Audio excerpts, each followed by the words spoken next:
খাবারের জন্য পানি চেয়েছিল, আর এই হায়ানা ছাত্রলীগের বাচ্চারা তখন আবরার ফাহাদের সেই প্রস্রাব খাইতে বলেছিল আবরার ফাহাদকে, কিন্তু এক ফোঁটা পানি আবরার ফাহাদের মুখে সেদিন তুলে দেয় না এই ছাত্রলীগ।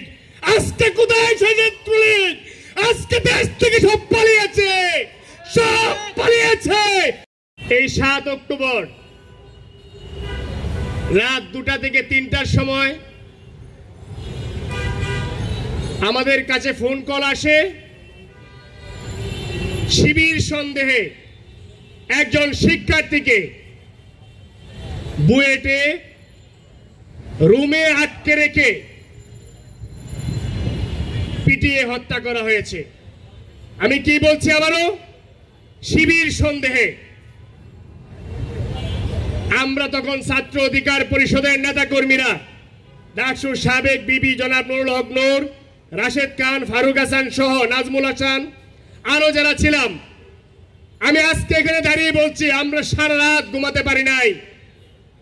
আমরা প্রত্যেকটা নেতা কর্মী ছাত্র অধিকার পরিষদের সেদিন রাতে কান্নাকাটি করেছি, এবং যে সকল ছাত্র সংগঠন অ্যাক্টিভলি এই ঢাকা বিশ্ববিদ্যালয় ক্যাম্পাসে প্রতিবাদ জানাতো, আমরা প্রত্যেকের সাথে যোগাযোগ করেছি।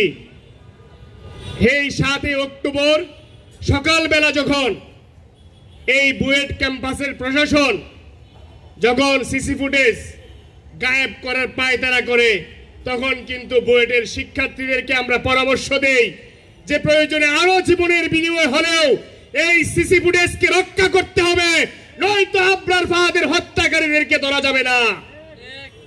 তখন কিন্তু বুয়েটের শিক্ষার্থীরা এই বুয়েটের প্রশাসনের সাথে বিভিন্নভাবে বাক বিতণ্ডা করে, ধস্তাধস্তি করে কিন্তু তারা সেই কিন্তু সিসি ফুটেজ কিন্তু তারা উদ্ধার করেছিল।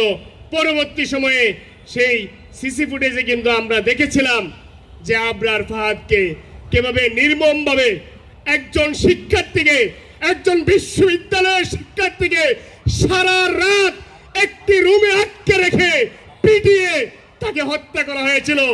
এই ছেলেটি খাবারের জন্য পানি চেয়েছিল, আর এই হায়ানা ছাত্রলীগের বাচ্চারা তখন আবরার ফাহাদের সেই প্রস্রাব খাইতে বলেছিল আবরার ফাহাদকে, কিন্তু এক ফোঁটা পানি আবরার ফাহাদের মুখে সেদিন তুলে দেয় না এই ছাত্রলীগ। আজকে কোথায় সেই ছাত্রলীগ? আজকে দেশ থেকে সব পালিয়েছে, সব পালিয়েছে। এই দেশে আর ছাত্রলীগের কখনো অস্তিত্ব টিকে থাকবে না।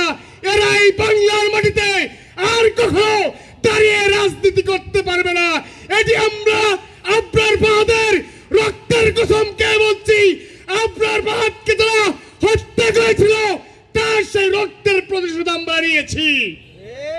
আমরা এই ছাত্রলীগের রাজনীতিকে বাংলাদেশ থেকে বিতাড়িত করেছি।